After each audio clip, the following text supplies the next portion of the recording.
ఉద్యమంలో కొట్లాడిన వ్యక్తిగా ఒక పేరుంది మీకు. సో, విద్యార్థులకు వ్యతిరేకంగా కాంగ్రెస్ ఎందుకు నిలబడుతుందంటే కారణం ఏంటి? విద్యార్థులకు వ్యతిరేకం గాదు. హ్మ్.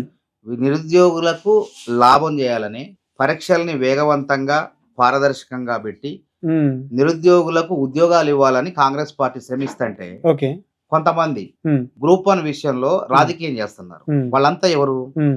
అసలు ప్రిలిమ్స్ గూడా, హ్మ్. ప్రాథమిక పరీక్ష గూడా అర్హత సాధించినటువంటి, క్వాలిఫై గానటువంటి వాళ్ళు. ఓకే. వాళ్ళెనక ముసుగున్నది. బీఆర్ఎస్ ముసుగులో, హ్మ్. అంటే నిరుద్యోగుల ముసుగులో బీఆర్ఎస్ వీళ్ళందరితో ఆటలాడిస్తుంది. హ్మ్. నిజమైనటువంటి ఇయాల సర్టిఫికేట్ వెరిఫికేషన్ జరుగుతుంది. హ్మ్. హ్మ్.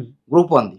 అంటే వాళ్ళు 563 మంది హ్మ్. రేపు డిప్యూటీ కలెక్టర్లుగా, డీఎస్పీలుగా, లేకుంటే ఇతర ఎంపీడీఓలుగా, హ్మ్. ఎక్సైజ్ సూపరింటెండెంట్లుగా వాళ్ళు ఎంపిక కాబోతున్నారు. అవును. కష్టపడి 13 ఏళ్ల పరీక్ష ఇది. హ్మ్. ఒక రోజు గాదు, 2 రోజులు గాదు. గత బీఆర్ఎస్ ప్రభుత్వానికి పరీక్షలు నిర్వహించడం చేత కాలేదు. ఆ! గ్రూప్ 1 పెట్టలేదు. హ్మ్. తర్వాత ఏ పరీక్ష పెట్టినా ఒక రోజు ముందో, 2 రోజుల ముందో జిరాక్స్ సెంటర్‌లో ఆ హ్మ్. ప్రశ్న పత్రాలు లభించాయి. హ్మ్.